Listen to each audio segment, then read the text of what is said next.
બંધ વિશેની માહિતી આપણે મેળવી લીધી. એ હાઇડ્રોજન બંધ જે આપણા સિલેબસમાં નથી બચે એના મહત્વના મુદ્દાઓ પણ કોન્સેપ્ટ બેઝ એ આખો ટોપિક યાદ રાખવા જેવો છે. 12મા ધોરણમાં ખૂબ ઉપયોગી થવાનો છે. તો આની સાથે જ આપણે ત્યાં ચેપ્ટર પૂરું કરેલું છે. હવે આપણે સ્વાધ્યાયના અમુક પ્રશ્નોના જવાબ જોઈએ. શરૂઆતમાં જ્યારે આપણે આયનીય બંધ વિશે સમજાવેલું હતું ત્યારે અમુક પ્રશ્નોના જવાબ આપણે એક્સપ્લેન કરેલા હતા, પરંતુ અમુક બાકી છે તો એ જોઈએ. અને અમુક પ્રશ્નોના જવાબ આપણે અહીંયા હમણાં જ કહીએ છીએ કે જે આપણી થિયરીની અંદર જોઈ લેવાનું, તો એના આન્સર આપણે ત્યાં ફરી પાછા એક્સપ્લેન નહીં કરીશું, કારણ કે એ ઓલરેડી આપણી પાસે થિયરીમાં છે જ. બરાબર છે. તો પહેલો આપણી પાસે એક જે પ્રશ્ન છે 4.5 અષ્ટકના નિયમને વ્યાખ્યાયિત કરો, તેની અગત્યતા અને મર્યાદા લખો. તો એ આપણો આખો સમજાવેલો છે અને આપણે એ ફરી પાછું આપણે રિપીટ કરવાની જરૂરિયાત નથી. ત્યાર પછી આયનીય બંધની રચના માટે અનુકૂળ પરિબળો કયા? તો આયનીય બંધ ક્યારે રચાય? જ્યારે ધાતુ તત્વોની નીચી આયનીકરણ એન્થાલ્પી અને અધાતુ તત્વોની ઊંચી ઇલેક્ટ્રોન પ્રાપ્તિ એન્થાલ્પી અને લેટિસ એન્થાલ્પી આ ત્રણ મહત્વના પરિબળો છે જેની આપણે સ્પષ્ટતા કરેલી છે. ધાતુની નીચી આયનીકરણ એન્થાલ્પી, અધાતુની ઊંચી ઇલેક્ટ્રોન પ્રાપ્તિ એન્થાલ્પી અને ઊંચી લેટાઇસ એન્થાલ્પી એ આયનીય બંધની રચના કરવા માટે અનુકૂળ પરિબળો છે એવું આપણે ધ્યાનમાં રાખીશું. ત્યાર પછી 4.7મો પ્રશ્ન છે VACPR નમૂનાનો ઉપયોગ કરીને નીચેના અણુઓના આકારની ચર્ચા કરો.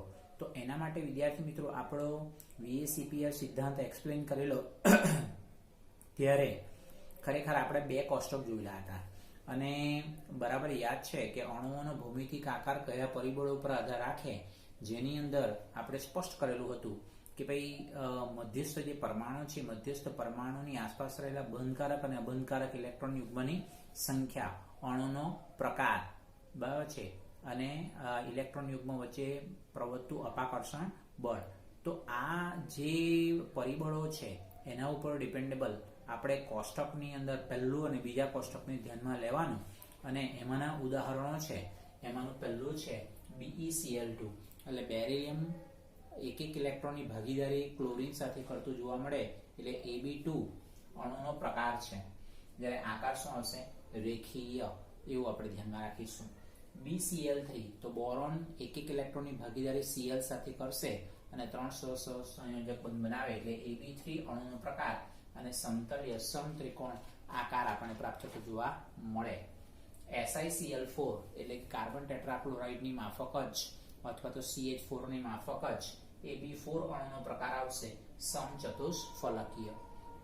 કારણ કે આમાં સિલિકોન એ પોતાના 4 ઇલેક્ટ્રોનની ભાગીદારી કરી 4 ક્લોરીન પરમાણુના એક ઇલેક્ટ્રોન સાથે ભાગીદારી કરશે અને 4 બંધકારક ઇલેક્ટ્રોન યુગ્મ આપણને મળે.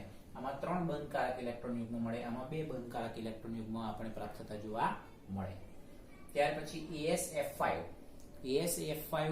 એટલે PCl5 ની માફક, બરાબર છે. AsF5 એટલે PCl5 ત્રિકોણીય દ્વિપિરામિડ.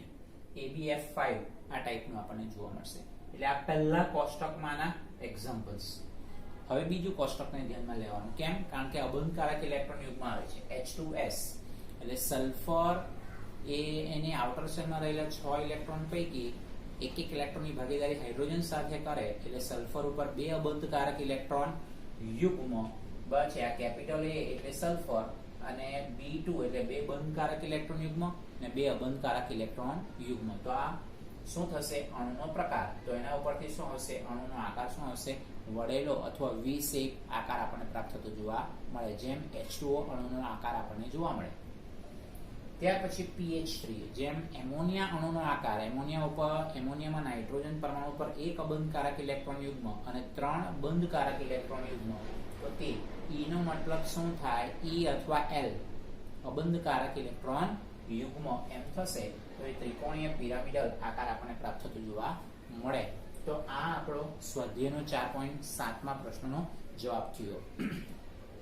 4.8 એ પ્રશ્ન છે NH3 અને H2O અણુઓની ભૂમિતિ વિકૃત સમચતુષ્ફલક છે.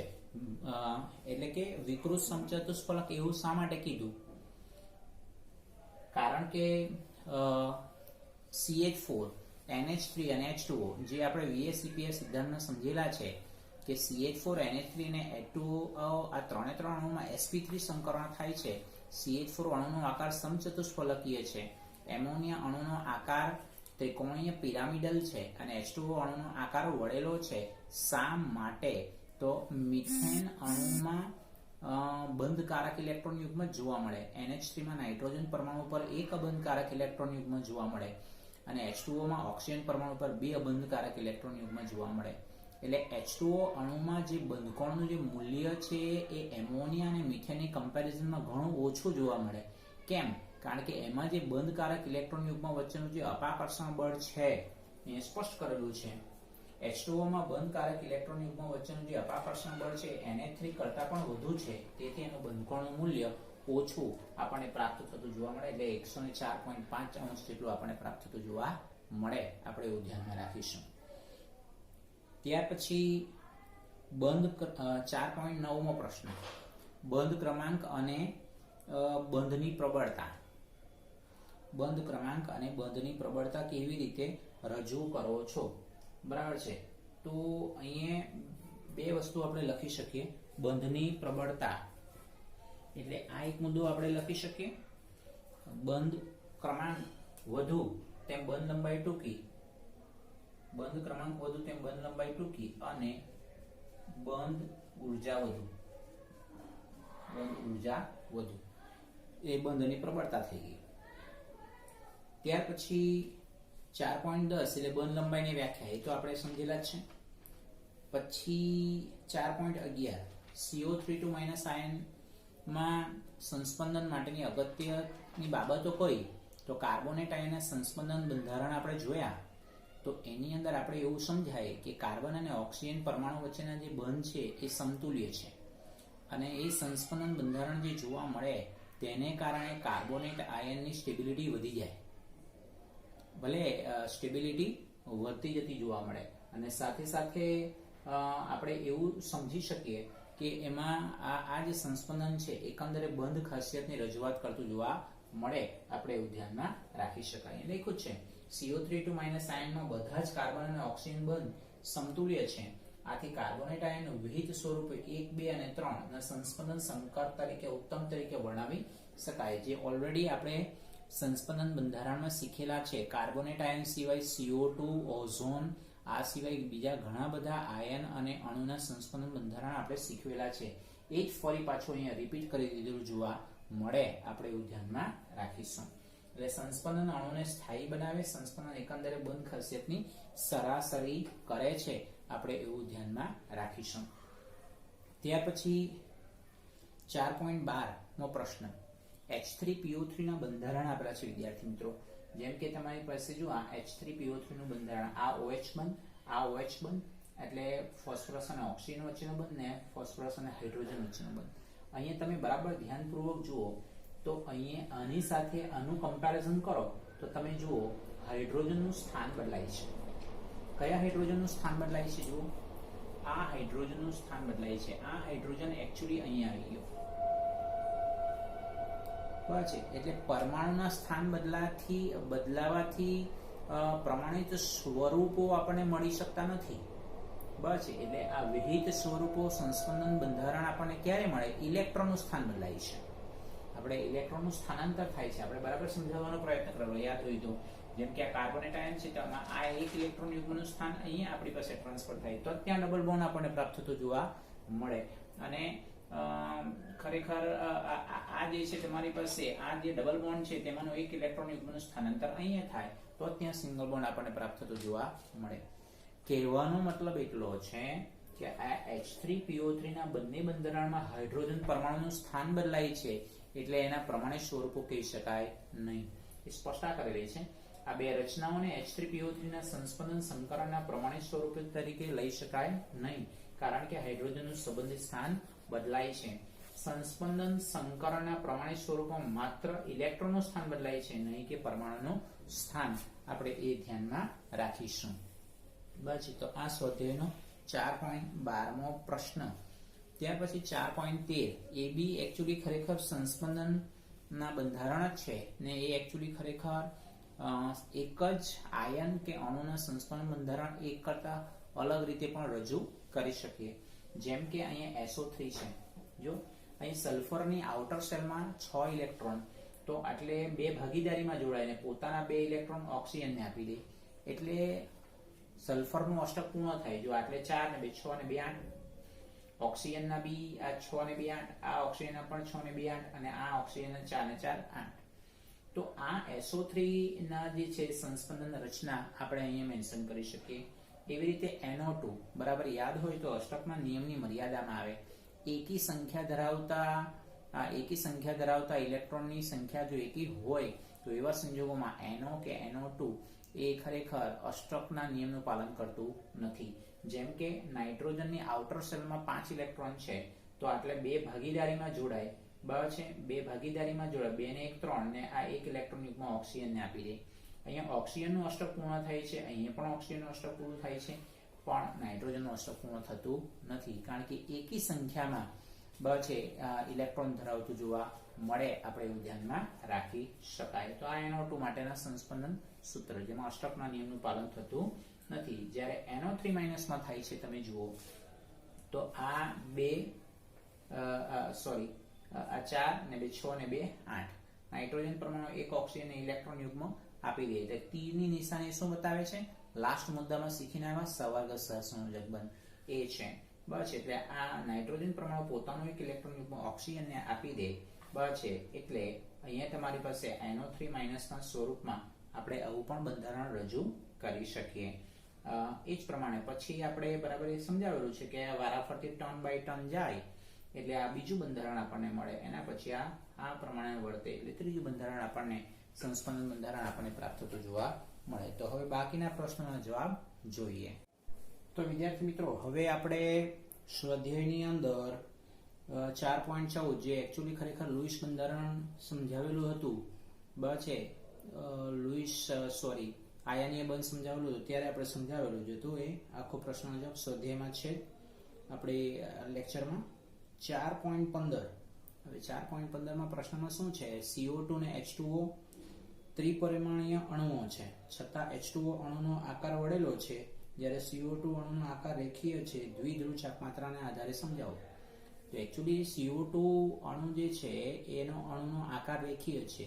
એની જે દ્વિધ્રુવ ચાપમાત્રા છે એ સ્પષ્ટ કરેલું છે કે CO2 ની દ્વિધ્રુવ ચાપમાત્રા 0 છે, જે દર્શાવે છે કે CO2 રેખીય બંધારણ ધરાવતું જોવા મળે, જે આપણે મેન્શન કર્યું છે. પરસ્પર ઓપોઝિટ ડિરેક્શનની અંદર એટલે પરિણામી દ્વિધ્રુવ ચાપમાત્રાનું મૂલ્ય 0 થાય, જ્યારે H2O ની દ્વિધ્રુવ ચાપમાત્રાનું મૂલ્ય 0 નથી, જે દર્શાવે છે કે H2O અણુનો આકાર રેખીય નથી, એટલે કે વળેલો છે. આપણે એવું ધ્યાનમાં રાખી શકાય. ઓક્સિજન પરમાણુના કેન્દ્ર ઉપર છે એ દ્વિધ્રુવ ચાપમાત્રા, પરિણામી દ્વિધ્રુવ ચાપમાત્રા ભેગી થતી જોવા મળે. આપણે એવું ધ્યાનમાં રાખી શકાય. આ એક મુદ્દો છે. પછી એના પછીનો જે પ્રશ્ન છે વિદ્યાર્થી મિત્રો, દ્વિધ્રુવ ચાપમાત્રાની અગત્યતા અથવા અનુપ્રયોગો લખો. આપણે ટેક્સ્ટબુકમાં નથી, પણ આપણે આ વિડીયો લેક્ચરની અંદર આ સ્પષ્ટતા કરેલી છે, એટલે આખો મુદ્દો મેન્શન આઉટ કરેલો છે. 4 થી 5 એના ઉપયોગો છે એ મેન્શન આઉટ કરેલા જ છે. પછી 4.17, 4.18, 4.19, 20 એ બધા જ આપણે અગાઉ ડિસ્કશન કરી ચૂકેલા છે, રાઈટ, જે તે લેક્ચરની અંદર. પછી 4.21 પ્રશ્ન છે કે CH4 અણુને માટે સમચતુષ્ફલકીય રચના ઉપરાંત બીજી સમતલીય ચોરસ રચના શક્ય છે, જેમાં 4 હાઇડ્રોજન પરમાણુ ચોરસના ખૂણાઓ પર છે ને કાર્બન પરમાણુ કેન્દ્રમાં છે. CH4 શા માટે સમતલીય ચોરસ નથી? તો એનું રીઝન સમજાવવાનો આપણે અહીંયા પ્રયત્ન કરવો છે કે CH4 અણુમાં બધા જ બંધકારક ઇલેક્ટ્રોન યુગ્મ છે. તો ખબર છે સમચતુષ્ફલકીય આકાર છે એટલે CH4 માટે કેવી રીતે વિચારી શકાય? આમ બરાબર છે, આ એનો આકાર સમચતુષ્ફલકીય છે. બસ તો આથી એક પણ અબંધકારક ઇલેક્ટ્રોન યુગ્મ હાજર નથી. આથી 90° જેટલો નાનો બંધકોણ ધરાવતી સમતલીય સમચોરસ ભૌમિતિક રચના કરતા 109°28' જેટલો મોટો બંધકોણ અને સૌથી વધુ સ્થાયી બંધારણ ધરાવતી સમચતુષ્ફલકીય ભૌમિતિક રચના જોવા મળે. સમતલીય સમચોરસ એટલે આકાર આવી રીતે હોય. આ સમતલીય સમચોરસ, અને સમતલીય સમચોરસ હોય તો આમાં બંધકોણની વેલ્યુ 90 હોય, જે એકચ્યુઅલી ખરેખર CH4 માં જોવા મળતી નથી. બરાબર છે, તો એ મુદ્દાની આપણે સ્પષ્ટતા કરી દીધેલી છે. પછી 4.22મો પ્રશ્ન છે, બેરિલિયમ સિંગલ બોન્ડ H બંધ ધ્રુવીય છે, પરંતુ તેમ છતાં BeH2 અણુની દ્વિધ્રુવ ચાપમાત્ર શૂન્ય શા માટે છે? સમજાવો. કારણ કે બેરિલિયમ હાઇડ્રાઇડ જે છે એ ખરેખર રેખીય અણુ છે. બેરિલિયમ હાઇડ્રાઇડની દ્વિધ્રુવ ચાપમાત્રા શૂન્ય છે કારણ કે બંને સરખા બંધ, બસ દ્વિધ્રુવીય બંધ એકબીજાથી વિરોધ દિશામાં છે, જેમ કે બરાબર છે આ રીતે, અને એકબીજાને શું કરે છે? પરિણામી દ્વિધ્રુવ ચાપમાત્રા રદ કરે છે. એટલા માટે બેરિલિયમ હાઇડ્રાઇડની દ્વિધ્રુવ ચાપમાત્રાનું જે મૂલ્ય છે એ શૂન્ય આપણે પ્રાપ્ત થતું જોવા મળે. હવે વિદ્યાર્થી મિત્રો 4.23 જે આપણે ઓવરઓલ દ્વિધ્રુવ ચાપમાત્રાના મુદ્દામાં ડિસ્કશન કરેલું છે, કયું? NH3 અને NF3 ની દ્વિધ્રુવ ચાપમાત્રા વિશેનો જે મુદ્દો છે આપણી થિયરીમાં ઓવરઓલ ડિસ્કશન કરેલું છે. પછી 4.24 સંકરણની વ્યાખ્યા, એમાં sp, sp2, sp3 સંકૃત કક્ષકોના આકાર વર્ણવો. બરાબર છે, તો એની અંદર sp સંકરણ એટલે રેખીય આકાર આવે, sp2 સમતલીય ત્રિકોણ જેવો આકાર આવે, અને sp3 એટલે સમચતુષ્ફલકીય આકાર આવતો જોવા મળે. તો એની અંદર ખાલી આકાર વર્ણવો એવો શબ્દ લખેલો છે, એટલે ખાલી લખવાનું છે અને સંકરણની વ્યાખ્યા આપવાની, જે ઓવરઓલ આપણે જાણીએ છીએ. 4.25મો અને 4.26મો મોસ્ટ ઇમ્પોર્ટન્ટ ક્વેશ્ચન, એટલા માટે બે રીતે અગત્યના છે. એક તો સંકરણની દ્રષ્ટિએ અગત્યનું છે, અને સાથે સાથે સવર્ગ સહસંયોજક બંધનો મુદ્દો બી આમાં લાગુ પડે, એટલા માટે. તો પ્રશ્ન છે આપણો 4.25મો કે નીચેની પ્રક્રિયામાં એલ્યુમિનિયમ પરમાણુના સંકરણમાં થતો ફેરફાર વર્ણવો. અને રિએક્શન આપેલી છે AlCl3 plus Cl minus gives AlCl4 minus. Right, કહેવાનો મતલબ આ AlCl4 minus કમ્પાઉન્ડ કેમ બને? કારણ કે Cl minus પાસે એક વધારાનું ઇલેક્ટ્રોન યુગ્મ છે જે એલ્યુમિનિયમ પરમાણુની ખાલી કક્ષકમાં આપી દે છે. એટલે આ Cl minus એલ્યુમિનિયમની ખાલી કક્ષકમાં જે ઇલેક્ટ્રોન યુગ્મ ડોનેટ કરે, એટલે સવર્ગ સહસંયોજક બંધ રચાયેલો છે, આપણે એવું ધ્યાનમાં રાખી શકાય. જેમ કે એલ્યુમિનિયમની ઇલેક્ટ્રોન રચના neon 3s2 3px1 3py0 3pz0. તો હવે જ્યારે ઉત્તેજિત અવસ્થામાં એલ્યુમિનિયમની ઇલેક્ટ્રોન રચના લખીએ ત્યારે 3s1 3px1 3py1, એટલે AlCl3 માં એલ્યુમિનિયમ પરમાણુ જે 3 ઇલેક્ટ્રોનની જે ભાગીદારી કરે છે તે આ રીતે. તો એવા સંજોગોમાં AlCl3 માં એલ્યુમિનિયમ sp2 સંકરણ ધરાવતું જોવા મળે. રાઈટ, તો હવે જ્યારે Cl એક ઇલેક્ટ્રોન યુગ્મ જે ડોનેટ કરશે એ 3pz માં આપશે, જે ખાલી કક્ષક છે, એટલે એ સવર્ગ સહસંયોજક બંધ બનતો જોવા મળે. એટલે જ્યારે AlCl3 માં એલ્યુમિનિયમ એ sp2 સંકરણ ધરાવતું હતું, જ્યારે AlCl3 ની ખાલી કક્ષકમાં 3pz માં Cl એક ઇલેક્ટ્રોન યુગ્મ ડોનેટ કરે, તો એવા સંજોગોમાં AlCl4 માં એલ્યુમિનિયમ sp3 સંકરણ ધરાવતું જોવા મળે. મોસ્ટ ઇમ્પોર્ટન્ટ, આ ધ્યાનમાં રાખજો. એટલે એકચ્યુઅલી ખરેખર આ જે AlCl4- છે, તો આ રીતે Cl- એક ઇલેક્ટ્રોન યુગ્મ જે ડોનેટ કરે તે AlCl3, એટલે આ રીતે ખરેખર બને Cl gives એટલે Al Cl Cl અને Cl. એટલે AlCl4- માં 3 સહસંયોજક બંધ, એક સવર્ગ સહસંયોજક બંધ. આવા સંજોગોમાં એલ્યુમિનિયમ sp3 સંકરણ ધરાવતું જોવા મળે. આવું same example Bf3 plus F- માં છે. એટલે બોરોન ટ્રાઇફ્લોરાઇડમાં પણ બોરોન એ sp2 સંકરણ ધરાવે. કેવી રીતે? જે આપણે હવે પછીના ડિસ્કશનમાં છે જ, અને એના માટે આ જ પ્રમાણેના પ્રશ્નોનો જવાબ તમારે જાતે લખવાનો પ્રયત્ન કરવાનો છે. એટલે અહીંયા લખવાનું શું છે, જો એલ્યુમિનિયમ પરમાણુનું સંકરણ sp2 થી sp3 બદલાય છે. ફાઇનલી AlCl3 માં એલ્યુમિનિયમ sp2 સંકરણ ધરાવે છે, આથી એલ્યુમિનિયમ પાસે 3 sp2 સંકૃત કક્ષકો છે જે મેન્શન કરી, જ્યારે એક ખાલી p કક્ષક છે જે સંકરણમાં ભાગ લેતી નથી. અને બરાબર યાદ હોય તો આપણે આ મુદ્દો sp2 સંકરણમાં ઇથિનના એક્ઝામ્પલમાં સમજાવેલું. ઇથાઇનમાં py અને pz કક્ષક સંકરણમાં ભાગ લેતી નથી. sp2 સંકરણમાં pz કક્ષક સંકરણમાં ભાગ લેતી નથી. એટલા માટે ત્યાં એક પાયબંધ બનતો જોવા મળે. અહીંયા પાયબંધનો કોઈ પ્રશ્ન નથી, આ ધ્યાન રાખજો. જ્યારે AlCl4- બને છે ત્યારે એલ્યુમિનિયમમાં sp3 સંકરણ થાય છે, કારણ કે Cl- માંથી એક ઇલેક્ટ્રોન યુગ્મ એલ્યુમિનિયમની ચોથી ખાલી કક્ષક સ્વીકારે છે. ઇલેક્ટ્રોન યુગ્મનો સ્વીકાર કરે એટલે એકચ્યુઅલી ખરેખર AlCl3 ને લુઈસ એસિડ કહેવાય અને Cl- ની લુઈસ બેઝ કહેવાય, જે આપણે સંતુલનના ચેપ્ટરની અંદર શીખવાના છે. જે અણુ પાસે એક ખાલી કક્ષક હોય એટલે કે ઇલેક્ટ્રોનની ઉણપ ધરાવે, જેને લુઈસ એસિડ કહેવાય, અને જેની પાસે વધારાનું ઇલેક્ટ્રોન યુગ્મ છે જેને લુઈસ બેઝ કહેવાય. બરાબર છે આ મુદ્દો. તો આના જેવો જ પ્રશ્નનો જવાબ તમે જાતે આવી રીતે આનો લખજો, સેમ આવી રીતે. હવે 4.26મો પ્રશ્ન છે આવી રીતે કે ભાઈ BF3 અને NH3, તો BF3 માં બી બોરોન પરમાણુ sp2 સંકરણ ધરાવે. કેવી રીતે? બોરોનની ઇલેક્ટ્રોન રચના હિલિયમ 2s2 2px1 2p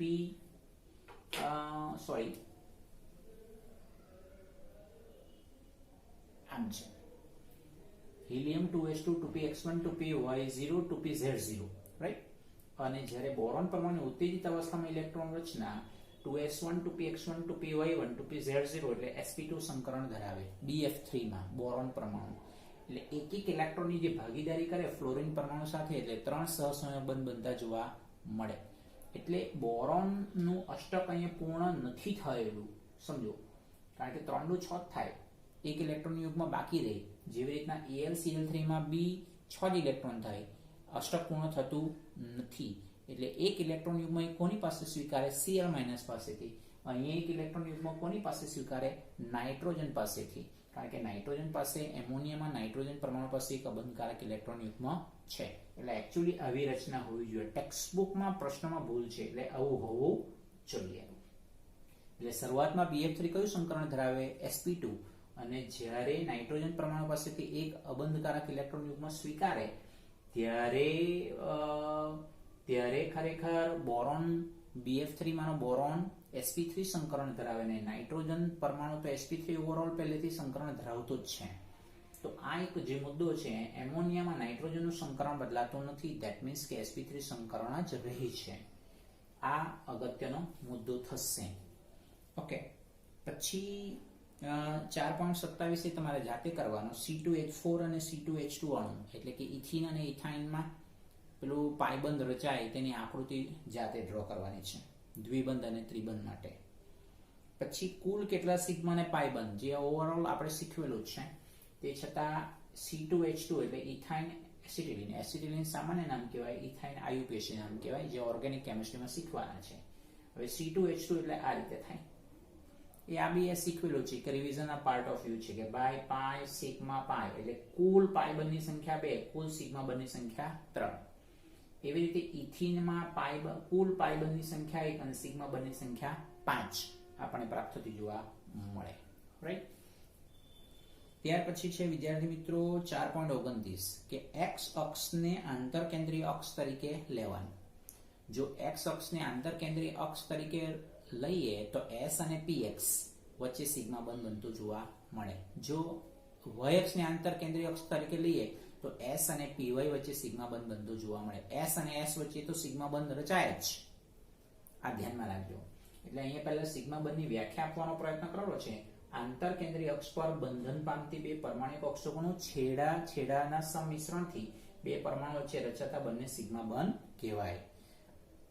એટલે 1s અને 1s, 1s અને 2s અને 1s અને 2px વચ્ચે સિગ્મા બંધ બનતો જોવા મળે. 1s અને 2px વચ્ચે સિગ્મા બંધ બને ક્યારે? જો x અક્ષને આંતરકેન્દ્રીય અક્ષ તરીકે લઈએ તો.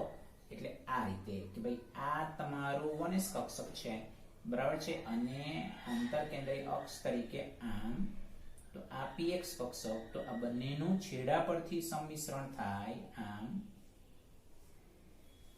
તો આને શું કહીશું? આને આંતરકેન્દ્રીય અક્ષ x અક્ષ તરીકે આપણે સ્વીકારવાનું થશે, આ x અક્ષ. તો આ છેડા ઉપરથી જે સંમિશ્રણ થાય તે તમારું સિગ્મા બંધ કહેવાશે. હવે આની અંદર py અને py એટલે કે તમને પ્રશ્ન કરેલો છે 2py અને 2py વચ્ચે સિગ્મા બંધ બનશે નહીં, કારણ કે 2py અને 2py વચ્ચે શું બનશે? પાય બંધ બનતું જોવા મળે અને બાજુ પરથી સંમિશ્રણ થતું જોવા મળે, જે પાય બંધની આકૃતિમાં સમજેલા છે. પી કક્ષકોના બાજુ બાજુએથી થતા સંમિશ્રણથી પાયબંધ રચાય છે. આથી પીવાય 2py આનો મતલબ એમ થઈ જશે 2py કક્ષકો છે પાયબંધ બનાવતું જોવા મળે, આપણે એવું ધ્યાનમાં રાખીશું. તો હવે વિદ્યાર્થી મિત્રો, હવે એકાદ બે જ પ્રશ્નોના જવાબ બાકી છે, એ જોઈ લઈએ. બરાબર છે? Okay, thank you.